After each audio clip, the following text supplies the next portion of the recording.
5:01 p.m. Pursuant to Chapter 551, Title 5, Section 551.041 of the Texas Government Code of the Texas Open Meetings Act, notice is hereby given that the City Commission of the City of Brownsville would conduct a regular meeting on Tuesday, December 1st, 2020 at 5 p.m. via the WebEx teleconference meeting link provided at the City of Brownsville Agenda Center. The notice and meeting agenda were posted online, and members of the public wishing to participate in the meeting hosted through WebEx could also join at the telephone numbers provided at the Agenda Center. Members of the public who submitted a public comment form will be permitted to offer public comments as provided by the agenda and as permitted by the presiding officer during the meeting. A recording of the meeting will be made and will be available to the public in accordance with the Open Meetings Act. All right, have Commissioner Tetreault or Commissioner Munguia joined yet? I'm just double checking. Okay, I show the Mayor Mendez is present, Commissioner Cowan is present, Commissioner Golansky-Pisanya is present, Commissioner Gowan is present, and Commissioner Neese is present. So Mayor, you may call the meeting to order. All right, I'll now call the meeting to order. Thank you, everybody, for joining. Pastor Brad, are you ready with the invocation? Yes, let's pray. Thank you. Father God, we thank you for the many blessings that we have. Each one of us have been blessed in some way. Lord, we thank you for the rain that we received, and we ask you to continue to give us the rain we need in the amounts that will be good for us. Lord, we thank you that you provide healing, and we ask you for healing for those that need it right now. We ask you to provide comfort for those that have lost somebody. And Lord, we thank you so much for that. Help us to remember your love and your goodness. And Father God, for our nation, we ask you to bring clarity, bring truth in ways that it cannot be denied, and remove the confusion. Lord, we ask you to bless all of our leaders from the top to the bottom. And especially for this meeting tonight, we ask you to lead and guide our mayor, our commissioners, and everyone that presents. We ask you to give each one of them divine wisdom and direction and clarity.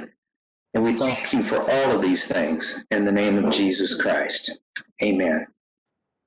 And now we'll have a short moment of silence where we can all add our prayers to what has been spoken.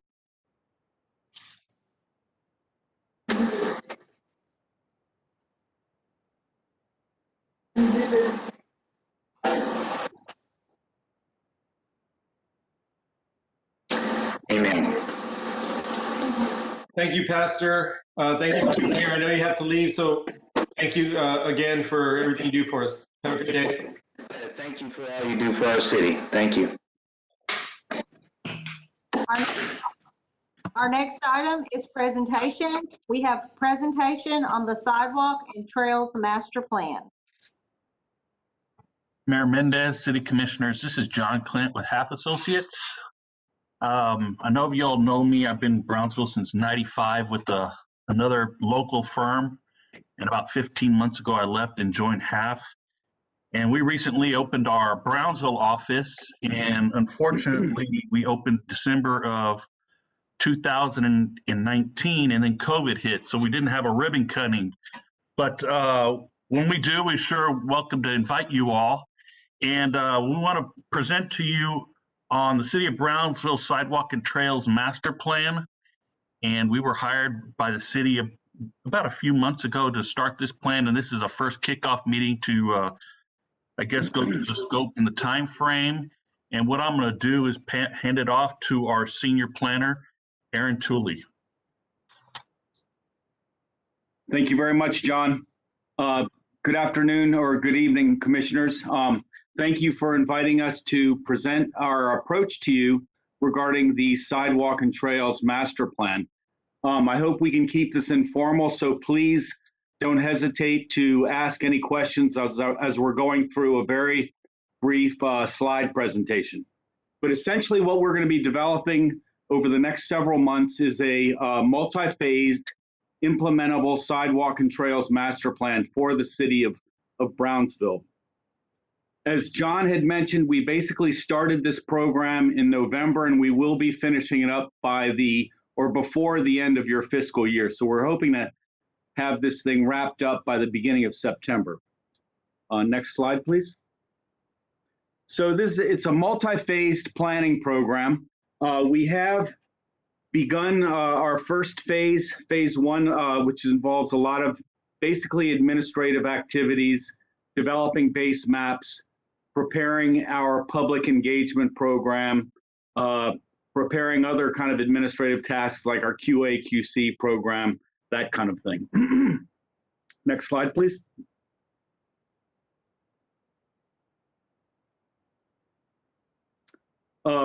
We call this a second phase, but actually this is going to be running throughout the course of this whole planning program as far as public engagement. But we will be using the MPO's Bicycle and Pedestrian Advisory Committee to serve as a citizens advisory committee. We'll be meeting with them multiple times throughout this planning program. And when I say meeting, most of these, it's anticipated that these will be virtual meetings, although we hope that, in over the next several months, we'll be able to start meeting face to face. We will also be conducting focus group meetings with key stakeholders that actively use your trails, but also those who walk throughout the city. We will be conducting a community survey, as well as at least 2 virtual open houses. We have developed, internally, HAF has developed a software platform that really functions well as a virtual open house kind of setting. And then we'll also be, as time allows for you all, we'd like to conduct joint workshops between the City Commission and the Planning and Zoning Commission, just to keep you all up to date and up to speed as far as where we are in the whole planning program. Next slide, please.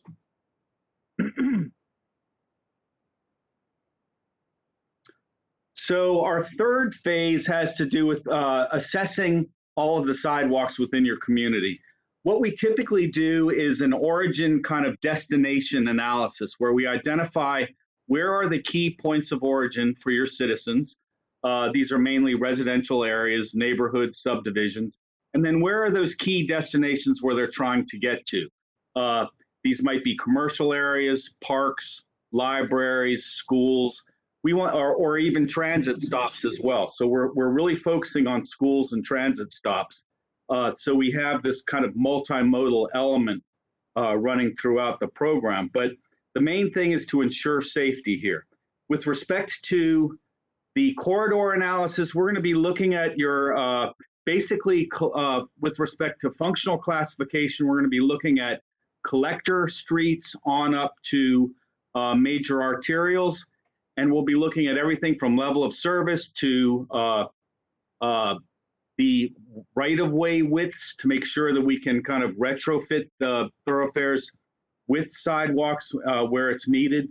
But we'll also be looking at the city's thoroughfare reconstruction program to try to take full advantage of those opportunities when roadways are going to be reconstructed. We can hopefully build in sidewalk improvements. And I'm sure you all recognize any TxDOT projects that are, or tech projects that are funded through TxDOT, they pretty much require a sidewalk facility to be built in, or a pedestrian facility to be built into that cross section as well. So we'll be doing a thorough thoroughfare or corridor analysis. Next slide, please. As we go through this, we will be doing a kind of an inventory of all of your sidewalks and identifying where are the gaps. And those will be where we're going to be prioritizing additional sidewalk improvements. But we'll be mapping all of this stuff on the ground when we're in Brownsville, but also we're going to be using proprietary aerial photography, as well as software programs like Google Earth and other programs like that. But we will end up with this, in this phase, developing a conceptual development plan of where these kind of sidewalk and trail improvements need to occur. Next slide, please.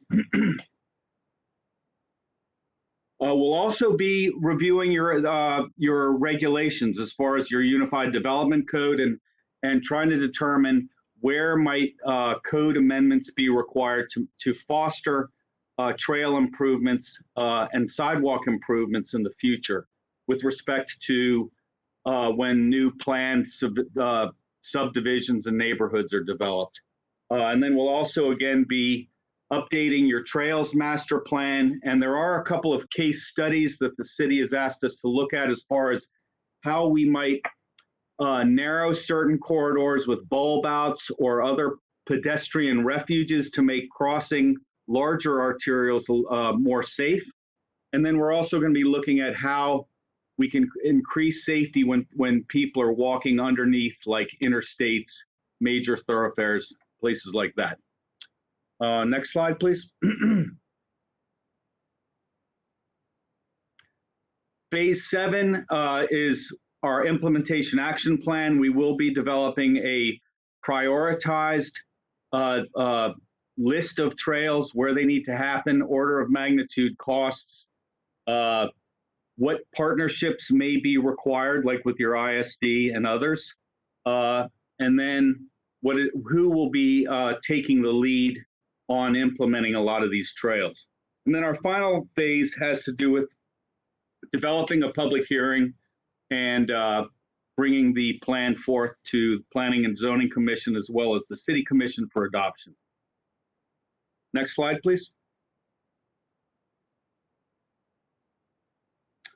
So with that, as we're working on this, we're not gonna be working from east to west or from north to south, but we're probably gonna be trying to work in each commission district so we can make sure that we're getting your feedback on where are the issues or where are the problem areas that we need to be addressing with regard to active transportation and bicycle facilities. So we look forward to the opportunity to be working with you all, and we'd like to open it up right now for any kind of general discussion regarding if there are key problem areas that you want to talk about right this minute.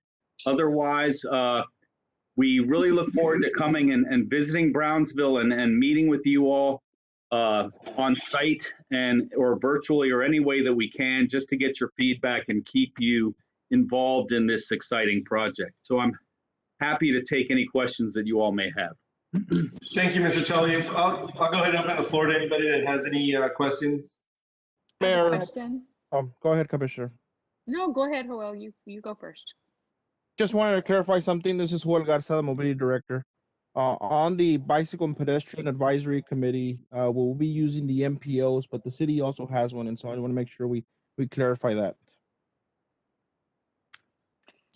My question, or actually just observation, is the last time we did this, of course, there was no corona. It was with Halfin Associates, although different planners. It's great to see a friendly company who gets it, so to speak.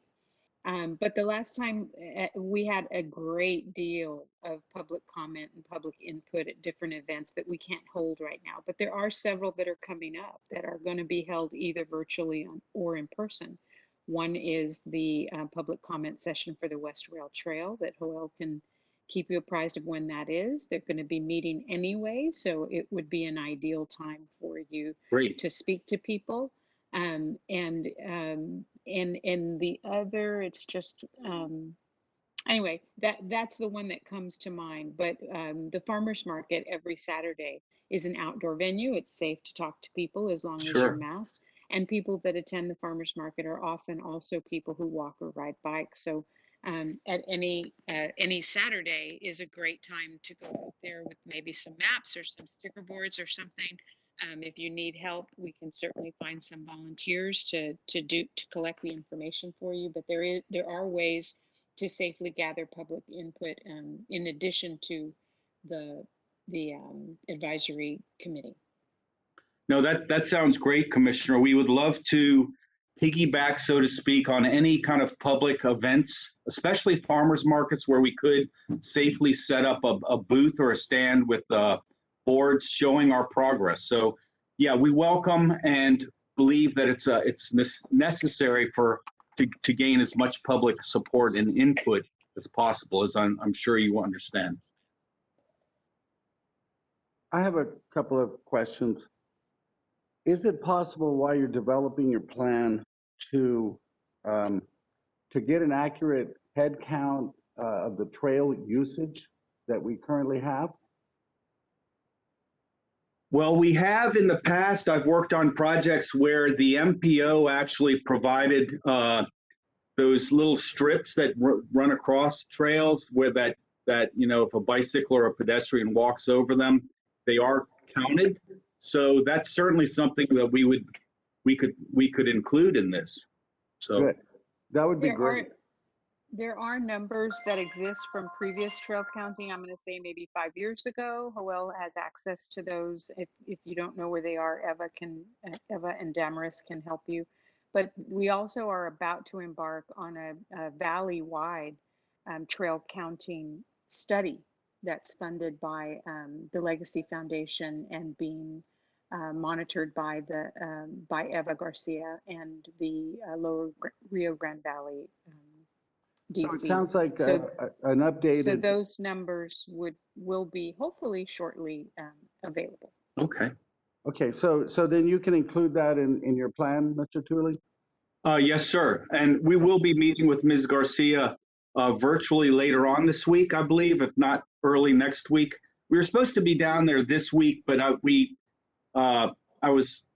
felt nervous about bringing staff down and traveling and stuff. But so, yeah, well, I'll speak to Ms. Garcia about that, as well as we will make sure that we incorporate that kind of information into this plan. Thanks. And when you start dealing with West Rail Trail, I haven't been included in some of those plans. So would you please include me when you start dealing with that aspect of your plan, the West Rail? Yes, sir, we will. We'll be sure we do that, Commissioner. I appreciate that. The last thing is when you talk about multimodal and reconstruction or, reviewing areas, sidewalks that need reconstruction, if you would try to keep in mind, since you're bringing up the term multimodal, that we're, severely lacking in bus stops that provide, shelter from the sun or the rain. So maybe you can factor that in, and that would make it a little bit more multimodal, shall we say. And Commissioner, we were actually just talking about that this morning because we were reviewing the city's GIS shapefile that has all of the bus stops and all the bus routes as well. So that was going to be one of the things we do is develop a table, an attribute table where you could develop a bus shelter or something just so people can get out of the sun. So That would be really nice, and that would be a great asset to include in your plan. Thanks. Excellent. I appreciate that. yes, sir.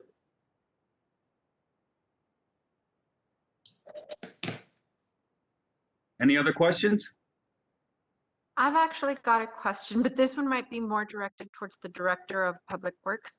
I've noticed that in some streets in my district, right now I'm thinking of 28th between Hortensia and Southmost, there will be signs where they're fixing up the sidewalk. And I was wondering if this is part of that, or is it part of the city's plan in repaving streets? Or is it going to be separate? That's the first question. Yes, this is Armando Gutierrez. In some of those areas where we're repairing streets, and we're doing the curb and gutter, then if the sidewalk is attached to the curb and gutter and it's faulty, we'll fix it as well. On some of the total street reconstruction, sidewalks are part of the plan. Okay. And then will the street be repaved, or right now it's just curb and gutter and sidewalk? I'm not totally familiar with Hortensia. Where is that located? It's 28th. It's like one block, let me put one block west of the HEB on Southmost. Oh, It's yes, on yes. Wonderful Children's That- Clinic. Right. Yeah, some of those streets, were being done in-house, and we are going to pave it, come back and pave it later. Okay, good. And then, thank you, Mr. Gutierrez. Then, Mr. Tooley, you said if we had any ideas. So I have District 1, which is more or less a southeast quadrant of the city. There's the further east you go on Southmost, the more desolate or rural there it is. But there are some residential subdivisions that have a lot of density. So if you drive at night or even early in the morning, you'll see a lot of people walking between Palm Grove and Ocelot, which is kind of a distance, but there's no sidewalks. There's a large shoulder. And so that would be an area that I would like to somehow be connected, because I'll see people walking from one neighborhood to the other. And it'd be nice to provide them something. And I'm sorry, what was the name of that street between Palm Grove and Ocelot? The name, it's on, it's far east southmost. It's close to the Sable Palm Sanctuary. And so the Okay. names of the two subdivisions that people seem to go between are Ocelot, and it's on Indiana or in Illinois, and then Palm Grove, which is Date and near Palm Grove Elementary. Okay, very good. We will definitely look into that and make sure that we try to accommodate that for sure in other areas like that. Okay, thank you. That's it.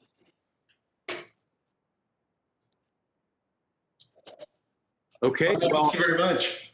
thank you very much for the opportunity, and we look forward to working with you all in the future. Thanks. Same here. Thank you. You're welcome. Thank you all. Good to see you, Mark.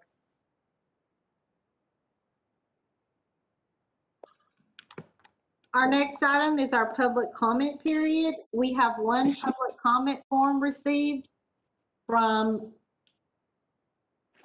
Eugene Fernandez of 4700 North Central Avenue, Brownsville. Eugene, are you present?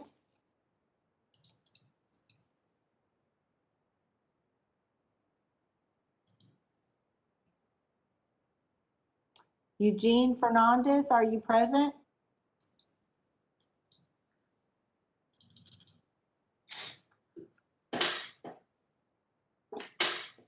Okay, doesn't seem like it. Then we'll go ahead and move on. All right, our next items are consent agenda items 1 through 9. Do we have any motions? I'll move to approve. We have a motion to approve. Is there a second? Second. We have a motion and a second. Any additional discussion? Those in favor? Aye. Aye. Aye. Those opposed? Motion passes. Thank you. Our next item is our public hearing, item number 1, public hearing and action on first reading on ordinance number 2020-1245C to amend Chapter 62, Library, Article 2, Library System Advisory Board, Section 62-28, appointment, terms of office, and dealing with related matters, Library Department. Good evening, Honorable Mayor and City Commissioners. My name is Juan Guerra, the Director of the Library Services. This amendment to the library ordinance would align the Public Library Advisory Board with the board appointment policy of the City Commission. And Mayor, back in June, when the Commission appointed a member to the Library Board, you asked about the number of members to the board. This amendment would reduce the number of members from 9 to 7. It would also remove restrictions to appoint only in January and open meeting frequency. And finally, would address other housekeeping details within the ordinance. Also, I would like to add that in the next commission meeting on December 8th, the second reading of this amendment ordinance, we would bring for your consideration an agenda to appoint or reappoint 3 board members to the library board. Thank you. Mr. Guerra, I thought that item was actually on our agenda today, unless I'm mistaken.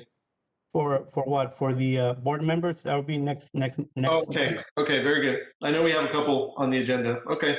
Yes, sir. Is that all, Mr. Guerra? Yes, sir. Okay, very good. This is a public hearing. Is there anybody here on this item?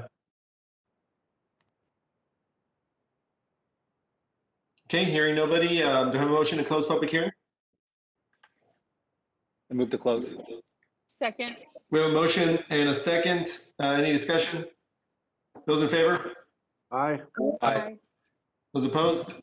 Okay, very good. I'll take a motion on the item. Move to approve. Move to approve. We have a motion to approve. Do I have a second? Second. We have a motion and a second. Any discussion? Those in favor? Aye. Aye. Those opposed? Motion passes. Thank you. Thank you, Mr. Guerra. Public hearing item 2, public hearing and action on first reading on ordinance number 235-2020-028 to amend the zoning map from dwelling Z to light commercial C1 for 0.421 acre out of fraction lot 14 and part reserve El Huizache addition subdivision, Cameron County, Texas, located at 7554 Los Fresnos Road, Brownsville, Texas, 78575, shown in Exhibit A, District 3, Planning and Redevelopment Department. Good afternoon, Mayor, Commissioners. Nice to see you all. Hope you guys had a nice holiday week last week. I'm going to go ahead and start with the presentation. This property is requesting to rezone from residential dwelling Z to commercial light commercial C1. The property is 0.421 acres, a little bit over 18,000 square feet. The property is fronting North Expressway 77, and the proposed use is for a commercial plaza. Next slide, please. Here we have an aerial view of the subject property. Most of the uses along the frontage are commercial. You do see a mix of residential, but the development trend in the area is commercial. Next slide, please. Here we have a current zoning map of the property. You see most of those purple areas, like I mentioned earlier, are development for commercial uses. Next slide, please. This is the mail-out buffer that where we sent out. Back, please, one more slide. That just shows that we sent out 19 mailouts to the surrounding property owners. We did not receive any opposition. Next slide, please. It's just a bird's eye view of the subject property. You'll see there the expressway and some residential uses along with some institutional uses. Next slide. So based on the information provided, the Planning and Zoning Commission did recommend approval of the rezoning requests. I would like to point out that with the new UDC, the property along with some of the adjacent properties will be getting the commercial designation as well.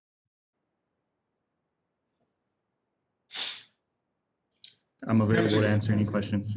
Mr. Garces, thank you. Does anybody have any questions? Okay, this is a public hearing. Is there anybody here on this item? Okay, do I have a motion to close? Move to close. We have a motion to close. Do I have a second? Second. Motion and a second. Any discussion? Those in favor? Aye. Aye. Those opposed? Okay, very good. Do I have a motion on the item? Move to approve. We have a motion to approve. Is there a second? Second. We have a motion and a second. Any discussion? Those in favor? Aye. Aye. Those opposed? Motion passes. Thank you. Thank you, Mayor. Commissioner, stay warm. You too. Thanks.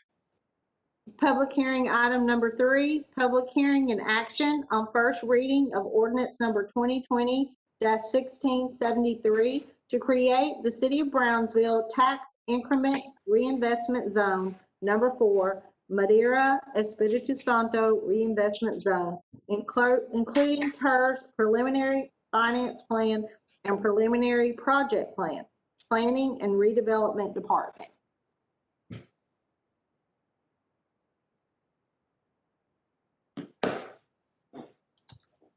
Good evening, Mayor and members of the Commission. This is ordinance number 2020-1673. This is a public hearing and adoption of an ordinance to create the City of Brownsville Tax Reinvestment Zone number 4, the Madeira Espiritu Santo Reinvestment Zone. I'm going to share my screen. I'll be presenting some basic information on the ordinance itself, and Travis James should be in the queue. He will review some of the economic development findings during his analysis of the project that was previously presented to the City Commission and will now be publicly presented. Let me share my screen first.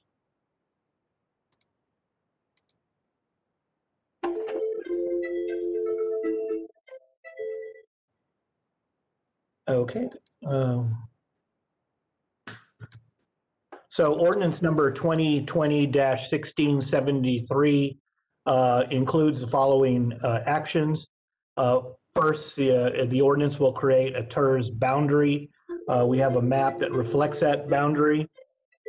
I don't know whose phone that is. That's not mine. Secondly, it will create a 9-member TERS board. 7 of those members will be appointed by the city commission, each commissioner and mayor making one appointment, and then 2 members will be appointed from Cameron County. The TERS board, when in place, will recommend to the city commission an approach to administer, operate, and manage the TERS.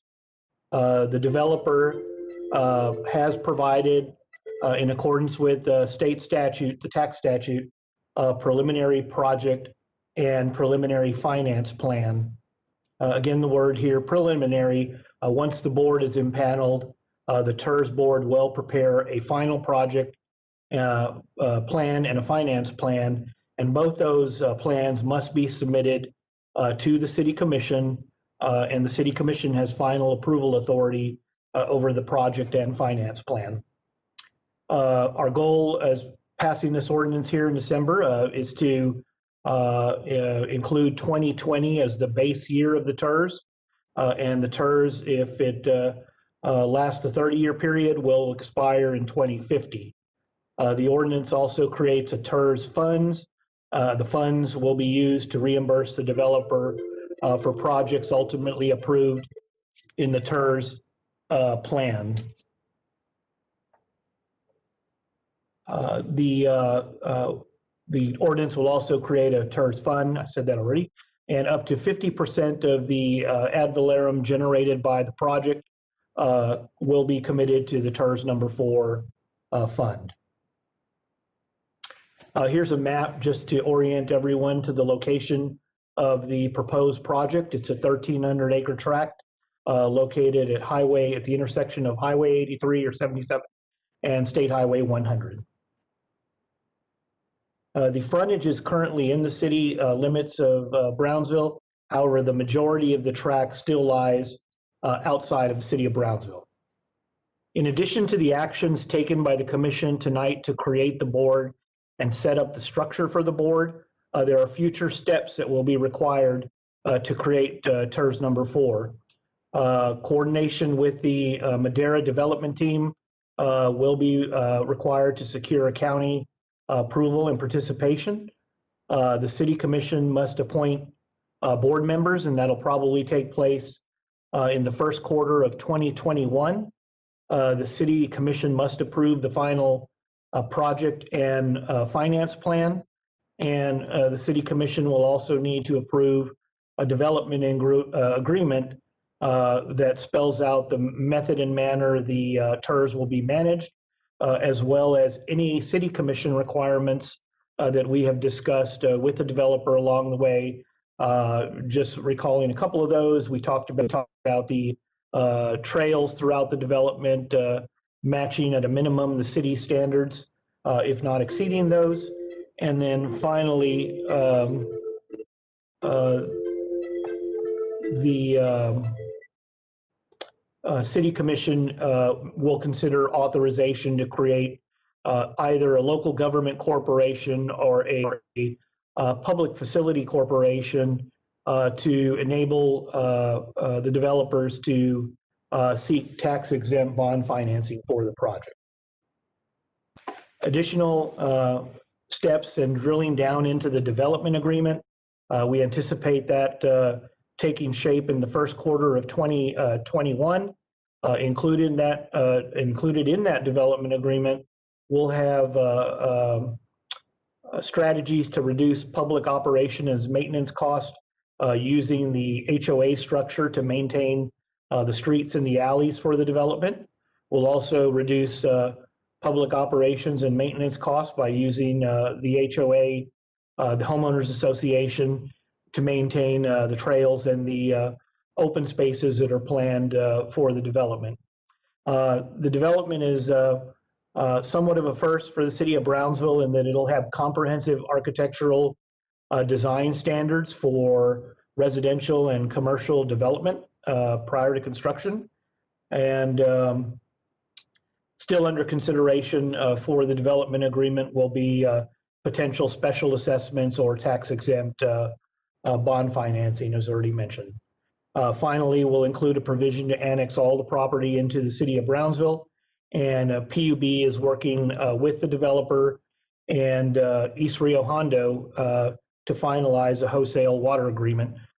East Rio Hondo is actually the water provider and sewer provider that enjoys the CCN, or the Certificate of Convenience and Necessity, that is authorized to provide water and sewer to the entire tract.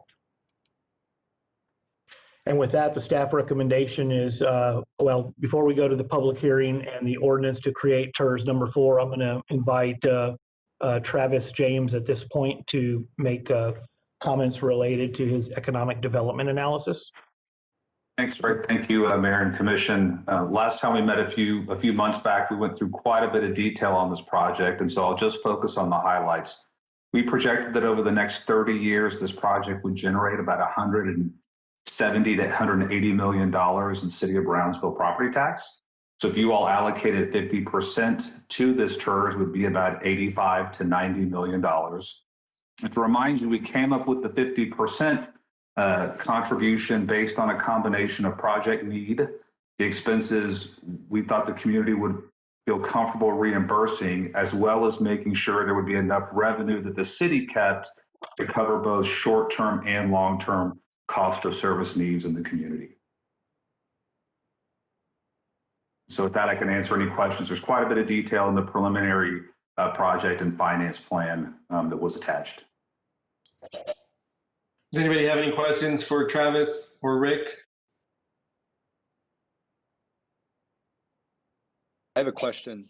At this stage, the HOA suggestion is not a requirement. Is that correct? As part of the creation ordinance, no, but it will be part of any development agreement that we enter in order to manage the TERS or use municipal bond financing. Okay. And so to remind you, Commissioner, they had asked for a greater contribution above the 50%, and when you all recommended the 50% you felt comfortable with, so they would need to use a tool like that to maintain those areas. And Travis, what would the timeline be then for the county to approve their own TERS? Is there a limit or a time limit or anything like that on this? No, they wouldn't approve their own, Mayor. They would join this TERS. Okay. So you all create it, and then any other entities that wanted to. So the county hopefully would join, because they would contribute about $50 to $60 million, because their tax rate's not as high as yours. And so this is a first step. As Rick said, there's a lot of other steps and approvals by the commission, but we need them to join so the developer knows sort of the pot of money they have to work with. Mayor, in speaking with the developers, and I know they're in the meeting, our goal is to try to make the final meeting in December over at Commissioner's Court. Okay. Thank you. Is there any additional questions or concerns from the commission? Okay. It's a public hearing. Is there anybody who wishes to speak on this item?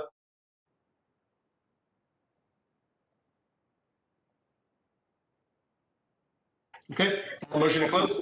I'll move to close. Motion to close by from Commissioner Neese. Do I have a second?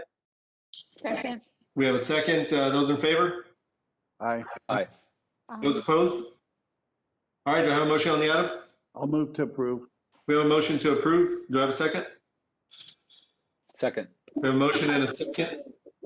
Any discussion? May I ask, so if something happens along the way and right, because there's other parts that have to be created, if we can't reach an agreement, is it possible then to just not proceed, or what would be the process with that? If you approve and create the TERS, you would have to have a public hearing and then sort of dismantle the TERS. So at any point, you all could choose to get rid of it if there wasn't a deal to be had. Which we've done with some others in the past, I think. But Okay. then, wait, so after the second hearing, it gets approved, and so if there's a failure to meet, there's no meeting of the minds later on and some little things, then we would have to start the process of dismantling the TERS? I would say you have a development agreement that would govern those conditions. But let's just say you create the TERS and you can never get to a development agreement and there's no contractual obligations between the TERS, the city, and the developer. You could get rid of the TERS and sort of remove that zone. Once you have a development agreement, it's a legal contract. And so you need to make sure, we need to make sure that everything you want in that is in that agreement before you approve it, because then it's set in stone for the next 30 years. Okay, Did that answer your question? yes. Yeah, so there's kind of two steps. We have, this is a necessary first step that allows us to go into the next phase of negotiation. If we can't come at the next phase, you could get rid of it. But once there's a development agreement and contracts are signed, then that's the deal. Okay, thank you. Thanks, Commissioner. Any other questions? Okay, we had a motion, second. Those in favor? Aye. Aye. Aye. Those opposed? Motion passes. Thank you. Thank you. Thanks, Travis. Thank you, Mayor. We'll move on to our items for individual consideration. Item 1, consideration and action on the 16th amended declaration of local disaster for public health emergency. City Manager's Office.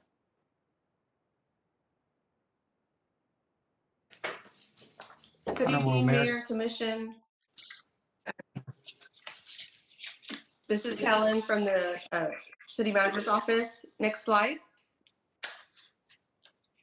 Basically, the different modifications that have been created are very simple. Some cleanup of the formatting language. The provisions of the declaration will be in full force and effect until January 5th of 2021.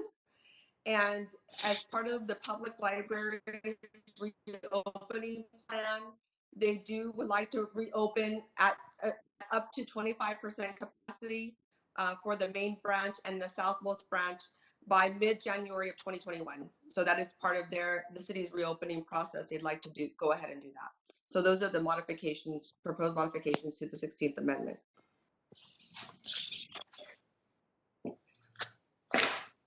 Very good. Thank you, Helen. Do we have any questions?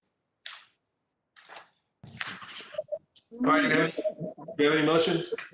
Wait, may I ask a question about the Sure. Go ahead.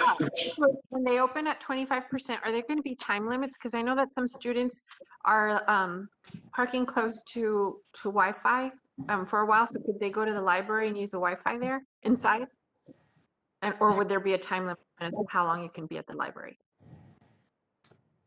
Let's hope there's not at that option, Ms. Commissioner Galansky. I don't think we can manage the time limit.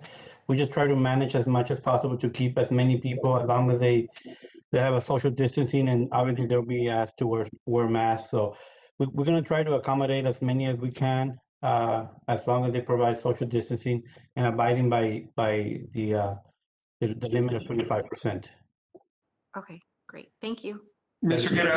Good, I would suggest if for some reason you see any sort of issues with time or people that can't access the library, that you let us know and we can consider revising it if necessary. Yes, sir. We'll keep you updated, depending on let's see how it goes. We're looking forward to seeing our patrons back, and let's see how it goes. And obviously, we'll take everything into consideration. We can amend it depending on the usage.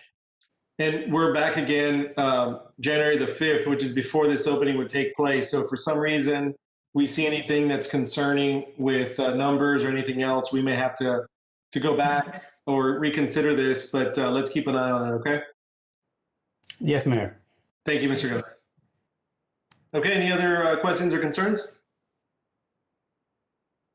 Do I have a motion? I'll move to approve the new version. Okay, thank you, Commissioner. We have a motion to approve. Do we have a second? Second. We have a motion and a second. Any additional discussion? Those in favor? Aye. Aye. Aye. Those opposed? Madam Secretary, note my abstention, please. Commissioner Neese will abstain, and the motion passes. Yes, Thank you. Noted. Okay, next item. Item 2, consideration and action authorizing the city manager to enter into and execute a memorandum of understanding between the Burt Ogden Arena / RGV FC Toros and the City of Brownsville Parks and Recreation Department. Good evening, Honorable Mayor and City Commission. It is my pleasure to present this item, and an honor it is to introduce to you and to the public the president of the Burt Ogden Arena overseeing the FC Toros and the RGV Vipers, Mr. Ron Patel. A visionary catalyst for positive change due to help us in Brownsville to bring our community and the valley together in ways that haven't been done before. So may I introduce Mr. Ron Patel, who has a brief background to share with you, and then we'll go over the highlights of the MOU. Ron, are you on? Yeah, thank you. I appreciate the invitation tonight, Mr. Mayor, City Commission. Thanks for having me. I'm relatively new to the Valley, moved here in February, so most of my time in the Valley has been through a pandemic, so my wife and I are adjusting accordingly, but have spent some wonderful time out of Brownsville, ate actually in your pizza restaurant in downtown there, fantastic food and ambiance and good wine, and really enjoyed spending time in Brownsville. So I was born and raised in Liverpool, England, been around the game of soccer my whole life, lived all around North America. I've seen what soccer and professional sports, but mainly soccer, can do for communities. And our job is to serve as a catalyst for positive change, as an inspiration to children all over the Valley to make more positive decisions in their life, and to bring the community together, as Damaris said, in ways that they've never been brought together before. And I take the kind of this global view of the game and looking to bring communities together all around the Valley. So while our stadium is in Edinburgh, that doesn't mean we sit back in Edinburgh and wait for people to come to us. It's all about getting out into our community. Right now, we're doing our 12 Days of Toros campaign. It kicked out today in Rio Grande City. We have 2 stops along the way in Brownsville. We're going to be helping out Big Heroes with the community service project there in Brownsville. Also going to be helping out at Maggie's house with distributing some gifts on Saturday the 19th. And it's just part of our community outreach. And truly, genuinely and authentically wanting to be involved in the communities that we serve. During the pandemic, most facilities have shut down around the country and laid off their staff. We've chosen to take this time and give back to the community. And we've done COVID-19 testing drives like you guys have done at the Brownsville Sports Park, sanitizer distribution drives like you guys did. We've also done blood drives, food bank distributions, food bank drives, and we're looking for more and more ways to serve the community. And part of that is how can we serve as a catalyst in the city of Brownsville, being you are the largest city in the Valley. So we just have to be there for that reason alone. But I mean, it's something where soccer is so rich in the culture, not just in the Valley, but namely in Brownsville, Texas. So I'm proud to be a part of this effort. And I've got a talented group of young people that are with us on this, and just really looking forward to getting to know each and every one of you as we participate in all these activities in the community, and I'm happy to answer any questions. Thanks a lot for the presentation, Ron. Does anybody have any questions? Wait, we have one more slide. Okay. Sorry, next slide. And one more slide. Okay, and then so this is just a brief outline, and this is, for your information as well, but as the public. So such things that we might engage upon, and of course, understanding the pandemic and the need to adapt and see where these things lie. But this is where we want to go with this through this partnership. So from things like hosting virtual clinics, to having an FC Toros presence in Brownsville, and practices friendly matches, to developing a big picture soccer strategy for the city as well as the Valley, and building a brand, increasing access to college and university coaches at a regional, state, and national and international level, including our Brownsville athletes, promoting the benefits of sponsoring and making, including female soccer athletes, games, tournaments, events, and clinics.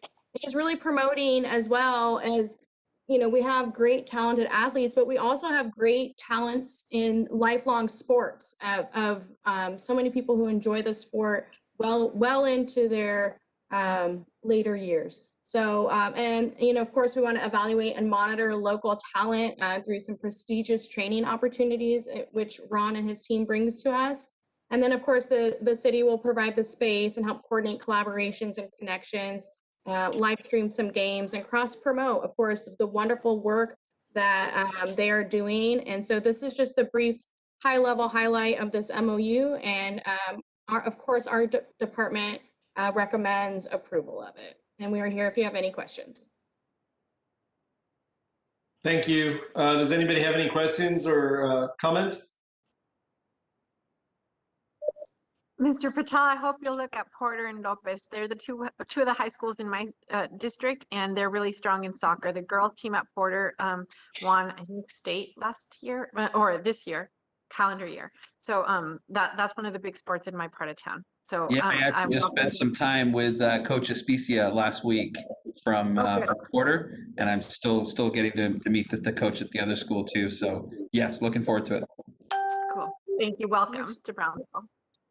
Mr. Patel, I'd love to set some time aside to visit with you every spring for the last decade. We have a challenge, which is a 3 to 4 month time where we invite our people to choose active lifestyles and healthy choices. It would be wonderful to have you help us promote soccer as a lifelong sport, and one that we can all get involved with. So I'll be giving you a call later. Thank you and welcome. Thank you.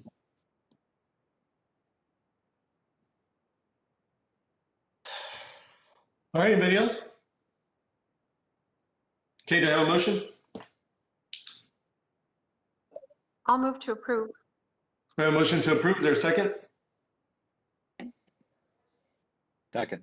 We have a motion and a second. Any discussion? Those in favor? Aye. Aye. Aye. Those opposed? All right, motion passes. Thank you. Thank you, Ms. Patel. Thank you all. Item number 3, consideration and action on approval of amending the bylaws for the Transit Advisory Committee to coincide with the City Commission appointment schedule, multimodal transport transit. Good evening, Mayor and City Commissioners. Last month, the City Commission, the Transit Advisory Committee met to revise and amend the bylaws to be consistent with the new appointments. Basically, the changes are highlighted in red. On Article 3, Section 3, membership, resignation, and removal, they would be changing the language from members can be appointed at the convenience of the City Commission to members are appointed every June and December by the City Commission.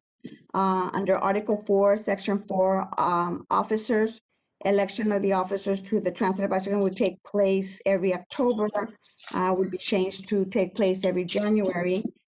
They removed the language from all terms will end at the same time and new terms will be reactivated to beginning at the fiscal year.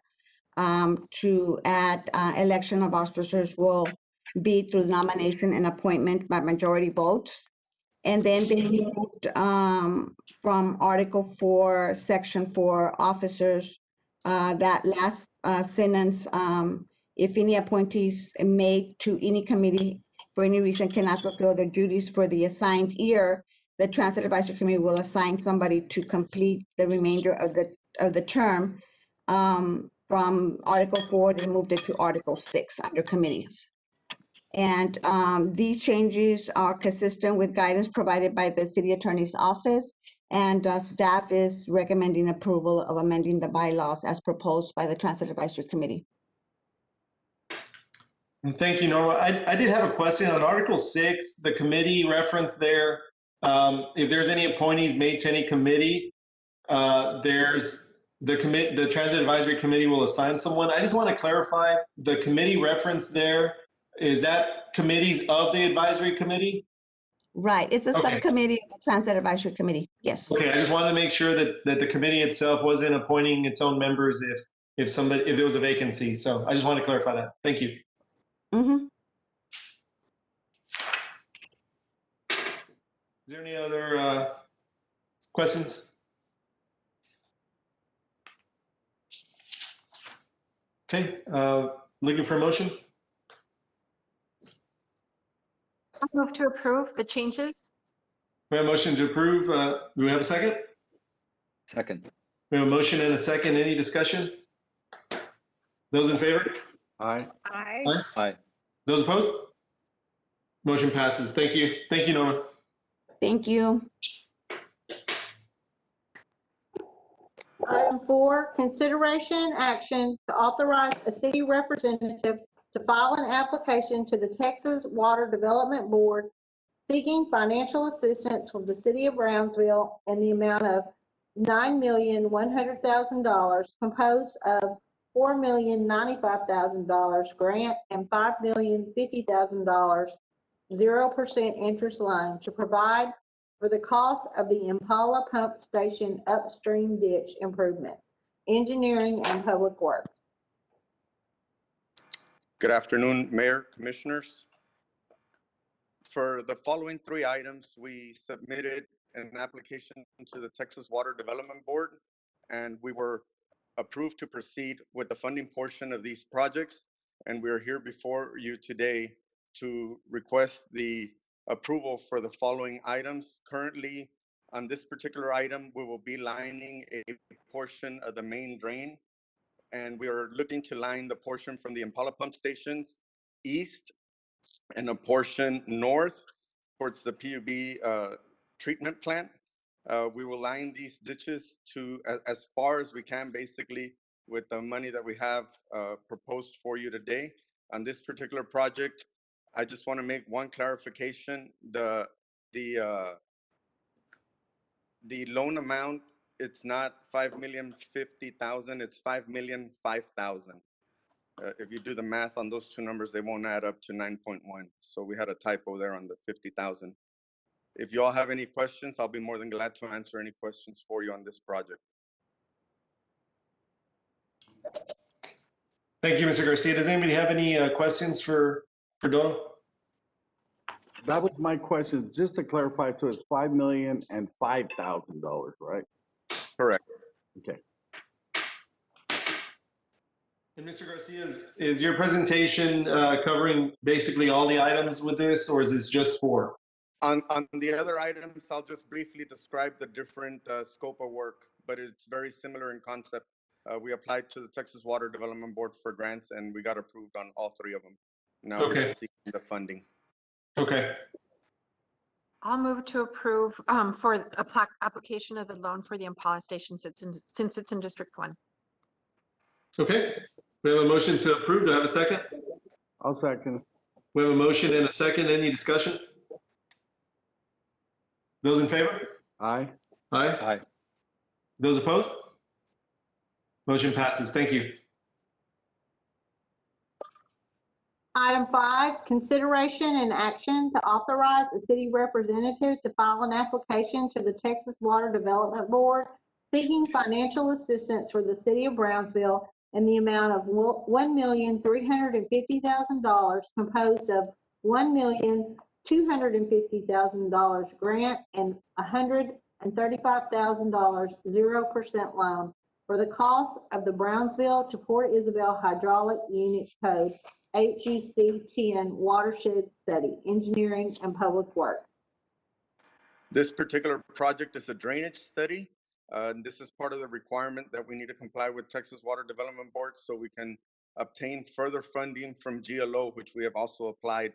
In this particular study, it is the total is 1.35 million, and the grant portion of it is 1,215,000, and we'll be going for a loan for 135,000, and this is for the entire city of Brownsville, the study.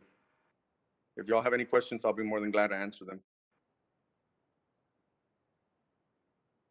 Mr. Garcia, is there a timeline on the study? You know, we mentioned studies, but I'm not sure if there's a certain time limit here, or obviously we want to do it as quickly as possible.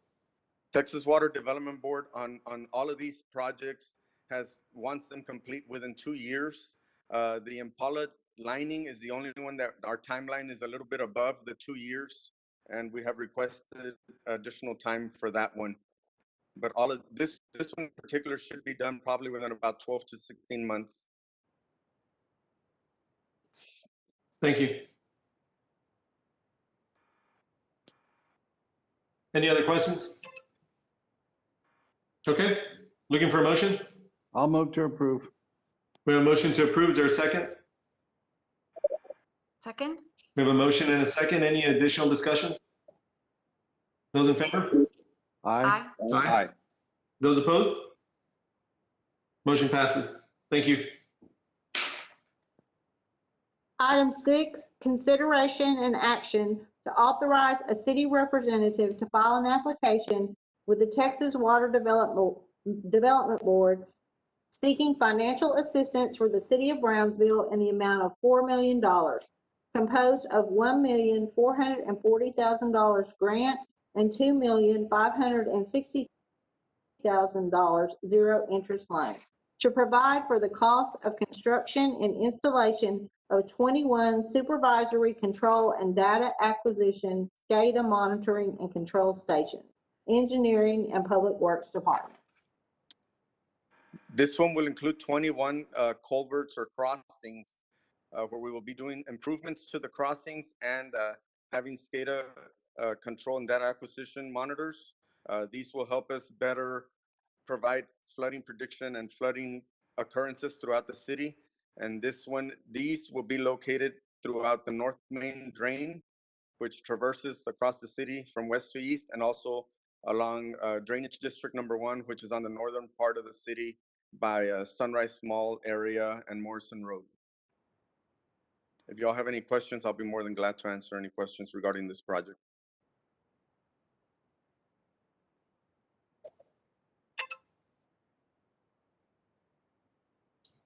Mr. Garcia, do we have any sort of monitoring or control stations in place now?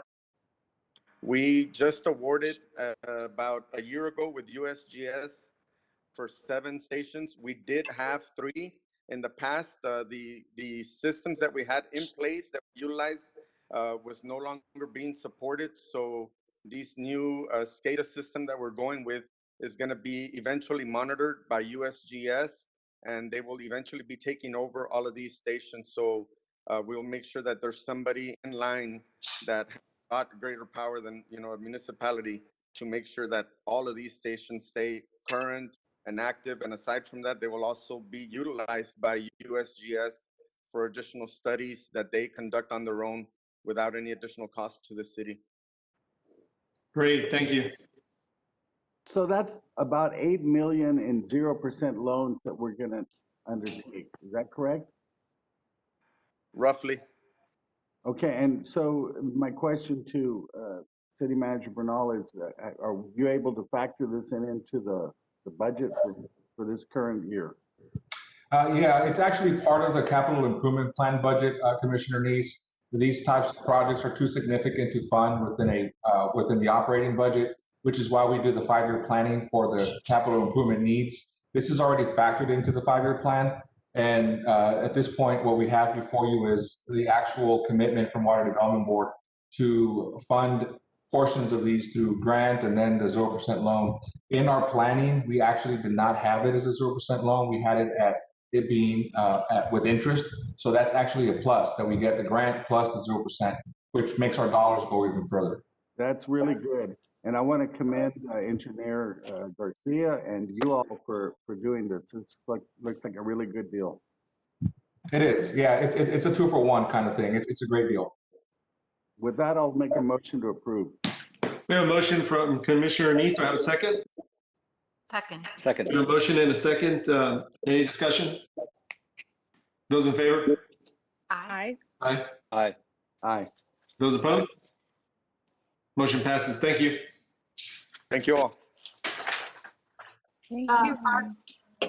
Our next item, number 7, I was just informed that we will address that after executive session. Did you want me to go ahead and read it? No, Laurie, we can go ahead and take that up after executive session. That's fine. Okay. All right, we'll move on to board appointments. Item number 1, consideration and action on resolution number 2020-085 to appoint or reappoint a board member to the Cameron County Appraisal District Board of Directors, Office of the City Secretary. All right, and the purpose of the district is to appraise property in the district for ad valorem tax purpose for each taxing unit that imposes ad valorem taxes on the property in the district. So the city of Brownsville appoints one director, and that current director is Vicente Mendez. He was appointed on November 6, 2018, and his term expires in 2020. So we received notice from the Cameron County Appraisal District that he would either need to be reappointed or another member appointed. And currently, we have no applications on file. I would move to reappoint him. We have a motion to reappoint. Is there a second?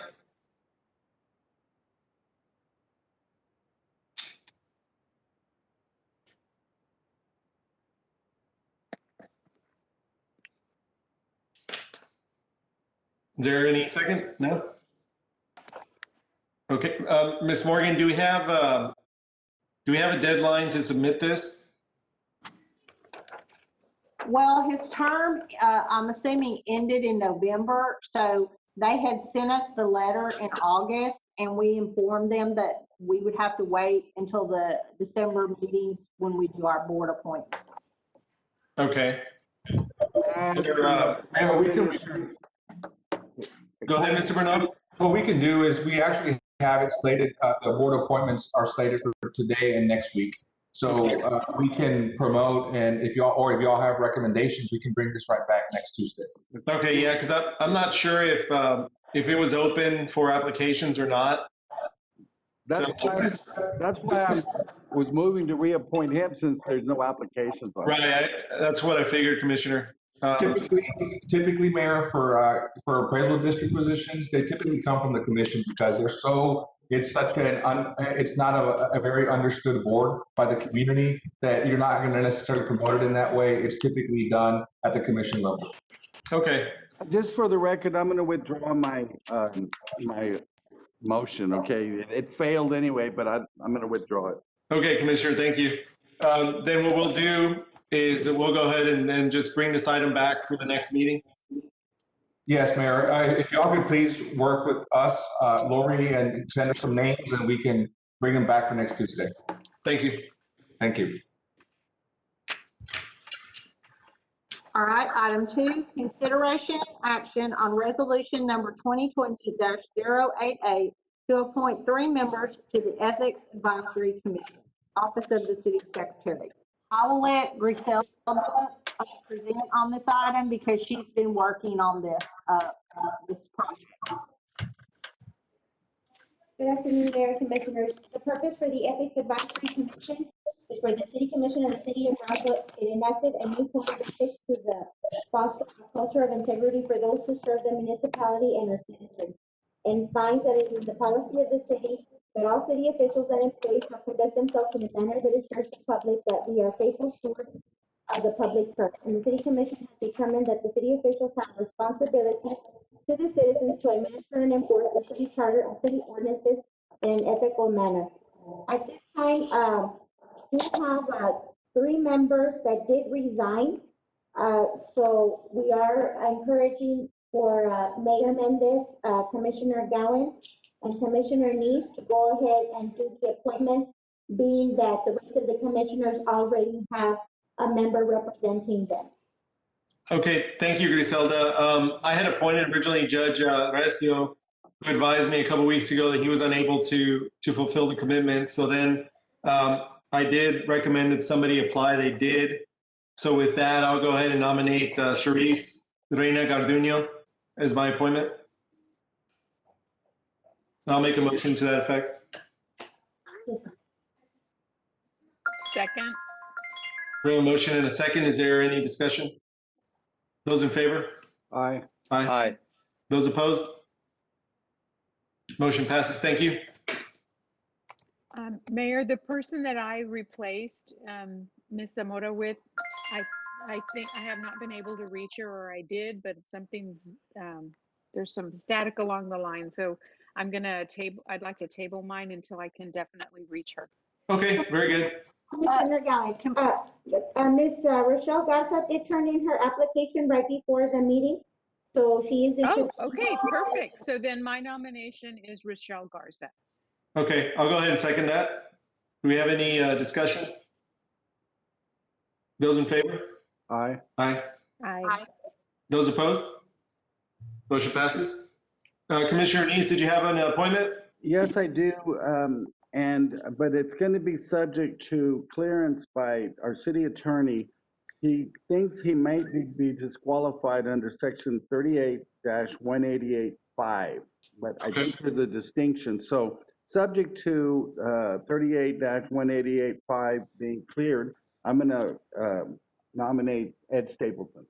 Okay, very good. We have Ed Stapleton. I'll go ahead and second that, Commissioner. Is there any discussion? Those in favor? The last thing is if the city attorney feels he's not appropriate, then put it on the next agenda and I'll have someone else by then. Sure, not a problem. I did second it. Is there any discussion? Those in favor? Aye. Aye. Aye. Those opposed?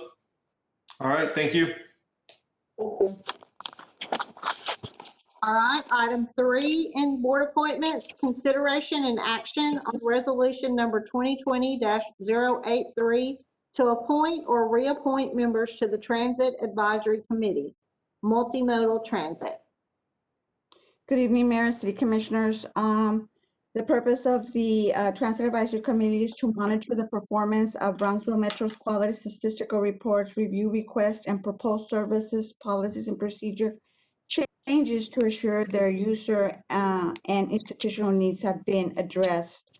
Currently, we have 4 members that are seeking reappointment: Ms. Viola Courier, Ms. Sylvia Berry, Ms. Sandra Gomez, and Ms. Norlene Ann Valadez. We did have 1 member who resigned, Mr. Jacob Gutierrez. So that leaves 1 vacancy, and we have 2 appointments, 2 applications to consider for that open vacancy. And that's Mr. Tim Ramirez from District 3 or Mr. Jorge Castillo from District 4. All right, and so we're going to need to make a motion then to reappoint the 4 members that are there now, and then would that be separate from adding somebody else? What would you recommend? I would recommend to reappoint individually each, like Ms. Viola Couriers for District 1, Ms. Sylvia Berry for District 3. Okay, but there's 4 people that are getting reappointed or that you're recommending for reappointment, right? Yes. Okay, so then I'll go ahead. I'll take a motion if somebody wants to make one to reappoint those 4 members first. Make a motion to reappoint those 4. Okay, we have a motion to reappoint those 4 members. Is there a second? I'll second it. We have a motion and a second. Any discussion? Yeah, which of the 4 in that list are the current members? It's Courier, Valadez, Berry, and Gomez. Okay. Courier, Courier, Berry, Gomez, and Valadez. Okay, we had a motion and a second. Is there any discussion? Those in favor? Aye. Aye. Those opposed? Okay, motion passes. And then for the last spot, it looks like there's 2 applicants, Tim Ramirez, District 3, and Jorge Castillo, District 4. So I'll just go ahead and open the floor to anybody who wishes to make a motion regarding them. I'll move for Castillo. Okay, we have a motion for Jorge Castillo. Is there a second? Second. We have a motion and a second. Any additional discussion? Those in favor? Aye. Aye. Those opposed? Motion passes. And that was for Tim Ramirez. I'm sorry, for Jorge Castillo. Thank you, Commissioner. Thank you. Thank you. All right, Mayor, our next item is executive session. Attorney consultation pursuant to section 551.071 Texas Government Code to provide legal advice and counsel in connection with the rights, duties, privileges, and authority of the City Commission for the City of Brownsville, Texas, to remove and replace 1 or more members of the Board of Directors for the Greater Brownsville Economic Development Corporation, GBEDC, formerly known as Greater Brownsville Incentives Corporation, GBIC, a Type A corporation organized under Chapters 501 and 504 of the Texas Local Government Code and related issues. City Manager's Office. Okay, do we have a motion? Motion to move to executive session. We have a motion. Do I have a second? Second. We have a motion and a second. Any discussion? Those in favor? Aye. All right. Those opposed? Motion passes. We will adjourn to executive session. Thank you. It is now 6:16 PM and we will go into executive session.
6:34 PM, and we're back in regular session. All right, Mayor, do you want to take item 7 from items for individual consideration, or do you want to take item 1 from possible action on items discussed in executive session first? Let's go ahead. We can go ahead and take up item 7. Okay.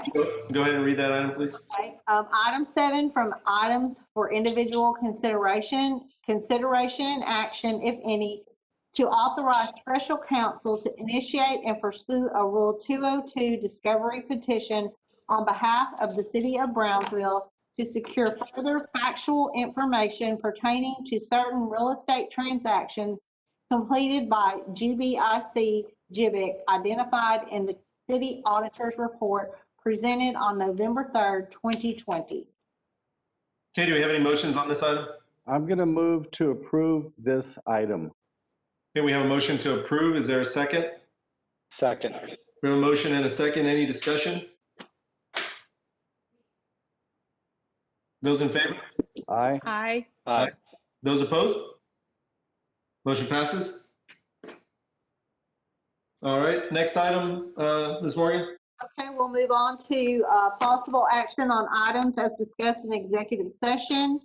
Consider item 1, consideration and appropriate action, if any, to remove and replace one or more existing members of the Board of Directors for the Greater Brownsville Economic Development Corporation, formerly known as the Greater Brownsville Incentives Corporation, as authorized by Section 504.051 of the Texas Local Government Code and synchronization of affected terms. City Manager's Office. I'm going to move to remove the entire board of the GBEC, or GBEDC as it's now known. Can we have a motion to remove the entire board? Is there a second? Second? We have a motion and a second. Any discussion? Those in favor? Aye. Aye. Aye. Those opposed? Okay, motion passes. I'll move to adjourn. We have a motion to adjourn. Is there a second? Second. We have a motion and a second. Any discussion? Aye. All right, we stand adjourned. Thank you. So we didn't take a vote. Those in favor of adjourning? Aye. Aye. Aye. All right, we stand adjourned. Thank you. Have a good night, everybody. Good night. There being no further business to come before the commission, upon duly made motion, the meeting adjourned at 6:37 PM. The meeting has ended.